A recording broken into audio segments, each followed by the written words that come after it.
All right, I just wanted to do a quick video on my new truck. I went from a 2024 Jeep Gladiator that I bought at an absolute deal locally. Anyway, went to a Ford Maverick, a 2025 Ford Maverick Hybrid all-wheel drive with the 4K tow package. That was a very specific package that I had to have if I went to a Ford Maverick. So anyway, that was enough to get me to jump ship on my Gladiator. And I bought my Gladiator extremely right. I feel sorry for the poor people that paid anywhere close to MSRP for one of those things. But my 24 Gladiator, I got almost, well, no, I did. I got $20,000 off of MSRP when I bought it. So sticker for almost 63, and I bought it for almost 43, 42 and some change. So anyway, I had 1,500 miles on it. So I got a really good deal on it. And I wanted a Maverick, really. I'd looked at the EcoBoost and highly considered one of those, but I really, if I'm going to go to a truck like this, I want one that really gets good fuel mileage. So I kept waiting and I kept hearing rumors that they were going to introduce, this was after 2022 when the Maverick EcoBoost all-wheel drive was introduced. I kept hearing that they were going to introduce a all-wheel drive hybrid version, and I had no idea they were going to introduce it with the 4K tow package, so I'm really glad I waited. But I use my truck for several things, but one of the main things I use it for is I own a golf cart company that we sell golf carts. I'm an Evolution EV dealer, and I'm also an automobile dealer, and that's really kind of what my background is. But that led us into picking up Evolution. We bought into Evolution and owned them personally for over a year before we became a dealer, and we had really good success out of our ownership of them, and that led us to becoming a dealer. And me being a car dealer just naturally progressed into ordering LSVs, which are low speed vehicles, from Evolution, and that's all we sell. We do not sell the regular golf cart version. So anyway, me being in the car business, that just kind of opens my doors to a lot of deals out there. This truck was ordered by someone at Legendary Ford in Forest City, North Carolina. They got it. They put 4,500 miles on it and realized that they needed more space, so they traded it in on a new Ford Lightning, F-150 Lightning, and went complete EV away from the hybrid, which opened the door for me to buy this. It's in the terrain color. Whenever I got the truck, it had a set of BFG all-terrain TAKOs. They were D load range, which on this truck is way overkill. So you don't really need a tire that heavy duty. So, and plus they were a little noisy. I mean, they weren't chopped up or anything like that. But I went and I bought a rough country 2-inch lift. It says it's not really made for the hybrid, but it does work on the hybrid. And I'll get into why they say it doesn't work on the hybrid. But I bought a rough country 2-inch lift, installed it myself. I paid $119.99 off of Amazon through the rough country store. Got it free shipping, so I basically have $120 in the lift. I took the BFGs off, bought a set of these Cooper AT3s. This is a 235/70/17 is the size of that, which is, I'd have to look, don't quote me on this, so I may be wrong, but you can tell me. I think that's roughly a 30-inch tire, 29 point something. But I could be wrong on that, so don't quote me on that. So anyway, it has a 2-inch lift all the way around, levels it up some. It says 2-inch front and back, but it's really more in the front and less of a lift in the back, because it does come with the trailing arm spacers and the perch spacers and everything for the rear spring. And anyway, this rough country kit I love it. I mean, I really do. The only reason they say it does not work on the hybrid, and this is the spacer lift from rough country, that's the $120 lift, is the only one they really sell for the hybrid that does work. But rough country, after the fact, told me there could be some funny vibration issues, and there is with this. I I do not think it warrants taking it off. It only happens in braking, like whenever the regenerative braking kicks in. And it doesn't do it every time. If you're a little bit harder on the pedal, like where you actually activate the regenerative braking to, get more of a charge back, it doesn't do it. It's just only under light braking. So anyway, Rough Country's working on it. They're aware of the problem, and I do feel like they will figure it out and offer a solution for this for the people who have used this lift. So, but anyway, I think the look of the truck looks great. The original guy who bought the truck had put these fender flares on it. I think they're Rough Country as well. I think it really kind of fits the terrain color and the trim and everything on the truck. I didn't even know that was an accessory when I bought this truck. I thought, man, just the XLs just have the black trim on it. That's what I just thought. But this is an XL truck. It's your entry-level truck. I bought a Rough Country soft roll-up tonneau cover or bed cover or whatever you want to call it. Also, I forgot. These are wheels off of a Bronco Sport for my research, and these were put on the truck. And I think they look pretty good on it. There's no spacer on it or anything like that. They're hub-centric. I think it works really well. The previous owner had installed this as well. I guess, I don't know the functionality of it. I guess if you had a hard cover on the back, you could fold it up against the back. I don't know if that's why he bought it. You could rest something up against a roof or something if you had it in the back. And the previous owner added this to the back tailgate too, which I think it looks good. I'm gonna leave it. Again, this is how you can tell if any of the F-150, or not F-150s, the Mavericks have the 4K tow package. They'll have a 7-pin connector. From my research, I think that's how you identify it from the outside. I could be wrong on that, so don't quote me on that. I don't know. I'm not an expert on Mavericks, but I have done a little bit of research. I've added a few other accessories to it. I just got done adding the shock to the rear tailgate, or to the tailgate, not to the rear tailgate. And I just finished installing this, which is a lockable storage compartment for the bed.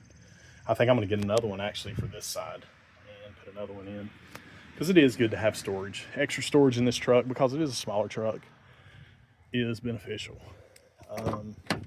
These trucks too, I have 2 kids. They're twins, they're 9 years old, and they easily fit in this truck. I am 6'4", 270 pounds, and I'm no small guy. And I have plenty of room in this truck. I can't tell you how happy I am with this little truck. This is, maybe in some people's eyes, not a truck. It might be, oh, that's just a Bronco Sport or a Ford Escape or whatever you want to call it. But I'm telling you, I'll honk at you when I go by and you're filling up at the gas station, because this thing gets ridiculous fuel mileage. Even with the lift and a little bit heavier tires, this truck, I still average, the lowest I've averaged in a tank, I've run 2 tanks through it. The lowest I've averaged is like 34.3, not 44. I wish it was 44, but 34.3 miles per gallon. And that's figuring how many gallons I put in it by how many miles I got on the tank. And also the speedometer's off a little bit. I figure, here's how I'm figuring it. At 50 miles an hour, the speedometer is roughly off 2 to 3 miles per hour. So basically what I'm doing, at every 100 miles, I'm adding 5 miles to the total. So if I get 400 miles out of this tank, I'm adding 20 miles to it, because really that is what I'm going. Every 100 miles, you're going actually an extra 5 miles. Maybe that's not correct, but until I get the Forescan software and have the speedometer, because I think I can have it recalibrated with that software, but I'm not 100% sure. But until I get that and have it recalculated or recalibrated, I'm going to calculate it that way. At 70 miles an hour, it's off over 3 miles per hour. So that's how I'm coming up with roughly at 100 miles per hour, it'd be off 5 miles per hour. So that's what I'm doing every 100 miles. I'm adding 5 miles to the total.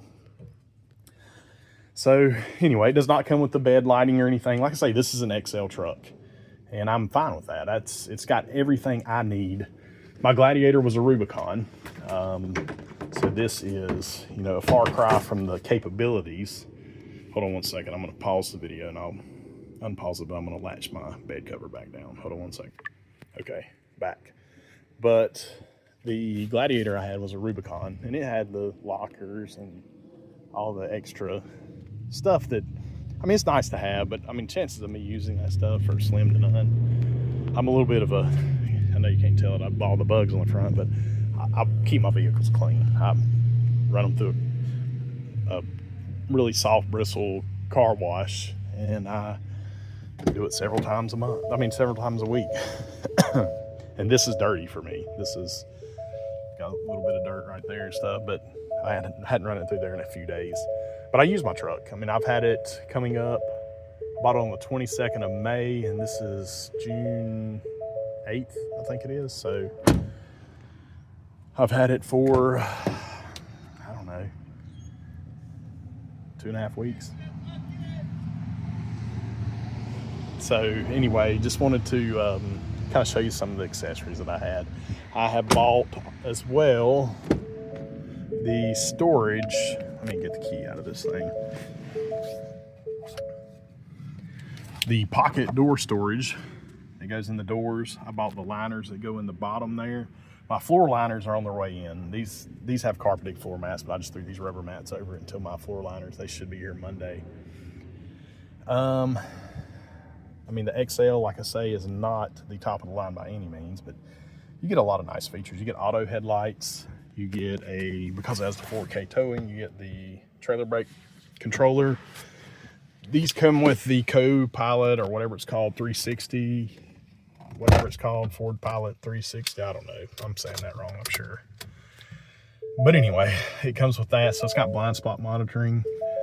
It's got the lane keep assist, so when you're going down the road, that's what that is right there. It'll tell you if you are drifting out of your lane, and it'll correct the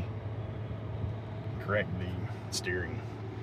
But it will obviously do Android Auto as well, wirelessly too, which is awesome. Has a huge screen, 13.3, I think it is, 13.2, somewhere around there. I don't know. It's your Bluetooth hands-free phone, obviously. Got steering wheel mounted audio controls. Obviously, there's your cruise control. That is more of your audio controls over here. And this right here changes between like your settings on the screen. I kind of like some of the settings on the screen too. Let me show you here. I delivered a golf cart. That's why it shows 33.1. Because it obviously, no matter how much weight you put behind it, it still affects the fuel mileage.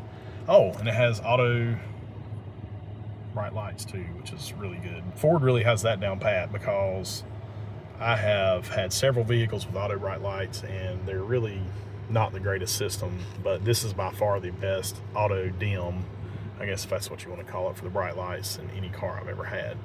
My wife, she drives an older Escalade, and it has the dimming, and it's pretty decent in it, but I had an older Ram, like a 13 Ram Laramie Longhorn or whatever it was called, and it had them, and it was not a great system.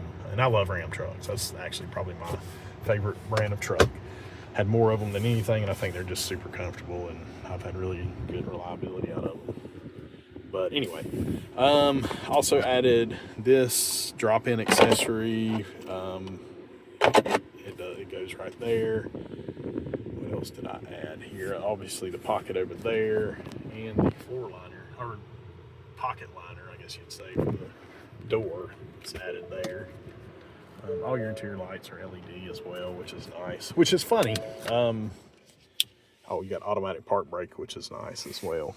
Oh, and I added the tiered storage for the center console as well. And that was another really good accessory that it's well worth it. Adds just, extra, not really more storage, but it acts just more organized storage.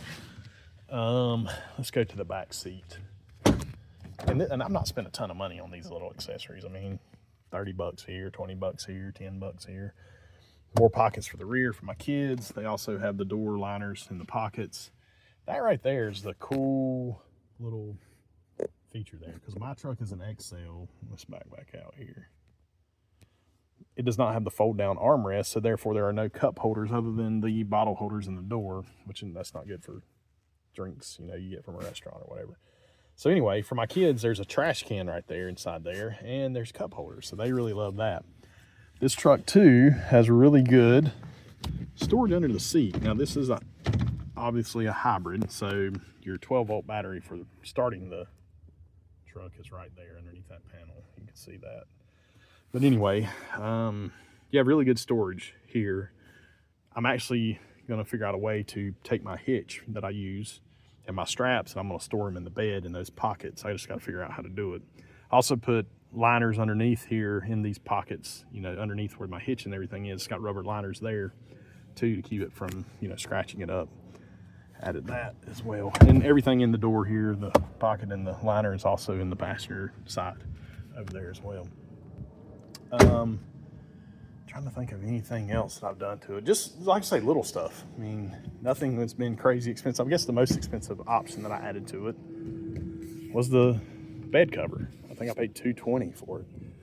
$219.99 shipped to my house. Oh yeah, here's something else. I added the shock covers. You know, it kind of just makes it look a little more finished, and I think it looks pretty good. There are some people that, now I'm thinking about it, that say they don't like the way some of these lifts are because the wheel's not centered up in the rear arch. You know, it's not in the middle exactly, but man, who cares? It's close enough. This truck is a bargain on the market. I mean, if you can find one of these and you can pay MSRP, well, actually they had Ford employee pricing going on for a longest while, and if you can get one of those and get the employee pricing, they are an absolute steal. I mean, this truck had 4,000 miles on it. I don't mind telling you, I paid probably what employee pricing would have been if it was a brand new truck, which you can't get them, you can't find them. So I paid $31 for this truck, and I think it stickers for $33 and some change. But again, you can't find them. I had pretty good equity in my Gladiator, so it just made sense to do it. I only borrowed like 25 grand on this truck after it was all said and done with the equity I had in the Gladiator. So it was a win-win situation all the way around. I went from a $619 payment down to $492, and I also went from 72 months on the Gladiator, and I'd only made 2 payments on it. I'd only been in it 2 months, really. Well, 3, because payments didn't start till 30 days after I took delivery, but I've been in it 3 months, and I actually took a year off. I went down to 60 months on this truck. So I took a year off the financing as well. I could have went down to a cheaper payment if I wanted to go back up to 72 months, but no, I just wanted to cut the time off of it and get and that's bugs on the front, I'm sorry, but I wanted to cut the time off of it and get you know, I didn't want any kind of crazy payment. So $498 is a very affordable payment on a new truck with the features this truck has and the capabilities of it. Also in the XL, I don't know if it's standard or not, but I know this one, because of the 4K and the, you know, the Copilot 360 or whatever that thing's called that it has LED lighting as well. Not turn signals, but headlights, which is, I guess, the most important part. If I ever want to change those turn signals out to LEDs, I'm sure I can. I don't know if it'll throw any kind of weird codes with it. Sometimes it happens with LED lights in these trucks. These also do not have, I think these have really incandescent bulbs in the brake lights and stuff, but that's an easy swap. I can change that, no problem. My thoughts on this truck after having it for over 2 weeks now, I really do like it. I mean, it is impressive enough. Power-wise and everything, it's just as powerful, it feels like, as my Gladiator, if not more powerful. My Gladiator was not the fastest thing in the world. They're just not. They just don't have a ton of power. They're cool looking, but this is a more comfortable truck. This truck I would much rather hop in and drive daily than my Gladiator I had. Fuel mileage wise, I mean, like I say, it is, I don't know if there's another truck on the market that can compete with it. Matter of fact, I mean, maybe one of the diesels from GM in the Colorado or Canyon. I don't know. I've heard they get pretty good. I watch a YouTube channel called TFL, and they do a lot of testing. They have a fuel mileage loop that they do around wherever they're at in Colorado. And, you know, they've taken this truck, they've taken the GM diesels on those circle or loop or whatever you want to call it, and they've done really well. They've done, I think, right in the low 30s. But this truck, the first time they tested it, because it did not do that great, like 29 something, I think, which was not great because they have an all-wheel drive hybrid Maverick as well, a green one. But it did, I think, in, you know, just shy of 30. And they were really disappointed, and Ford had reached out to them and said, hey, you need to wait till that truck gets about 4,500 miles on it and redo it. And they really didn't, I don't think that it would change, but Andre retested it, and it got, I mean, it improved drastically, like another 12 miles per gallon. I want to say it was like right at 42. Like, yeah, it's something crazy. I'm just going off the top of my memory on that. I may be wrong, but it's somewhere in the low 40s that they got out of it, which is crazy. That is absolutely crazy. Out of an all-wheel drive truck that can take 4,000 pounds and a crew cab at that, and you got a bed on it. This is the truck that will work for probably 90% of America. This truck will, and guys won't admit that. I mean, shoot, I'm all about full-size trucks and diesel trucks. I've had more Cummins trucks than you could think of. I've had more Power Stroke trucks. I don't buy too many Duramaxes because I'm not a huge fan of them. I've had bad success with Duramaxes over the years, broken cranks and fuel injectors and everything else. But anyway, I'm just as happy and just as proud to drive this truck as I am those. I'm trying to think of anything else that I'm leaving out. This is just my opinion. I mean, if you don't agree with me, that's fine. We can disagree and still be friends. So this is the truck that if you can find one, buy it. I say, you know, definitely maybe do some research, make sure it will work for your needs and wants and your lifestyle, but it more than works for mine. And like I say, I use my truck. I do golf cart deliveries, and this thing tows, the Evolutions, they weigh about 1,100 pounds roughly, and I've got an aluminum 6x12 trailer, and it tows that no problem. I mean, I can get on the interstate at 70 miles an hour, 75, 80, whatever I want to do, pulling that trailer. Now, obviously, the faster you go on any vehicle, and especially when you get up in those speeds, your fuel mileage is going to decrease. So highway mileage is really up until, on one of these, 55-ish. You get up 60, I think it kind of comes down a little bit. I think if you can keep it under that, in that 50, 55 under speed, then you're going to get really, really good fuel mileage. So anyway, just wanted to kind of, like I say, give my opinion on my Ford Maverick 2025 hybrid all-wheel drive XL with the 4K tow package in terrain. And I think it's a cool looking truck. I do like it, and not ashamed to drive it. It might be on the same lines as a Honda Ridgeline or a Hyundai Santa Cruz, but man, a Hyundai Santa Cruz to me is not a good looking truck. It does not appeal to me. It's too futuristic looking or something. This to me still looks like a truck, even though it is a unibody with, you know, no split where the bed between the bed and the cab, but it's okay. I will still be proud and pull up anywhere in this truck, and again, I'm not disappointed at all. So thanks for watching. Let me know what you think. I'm open to other opinions. If you have a hybrid, or if you have a Maverick period, let me know what you've done to yours, and heck, I'm always open to ideas. Sorry.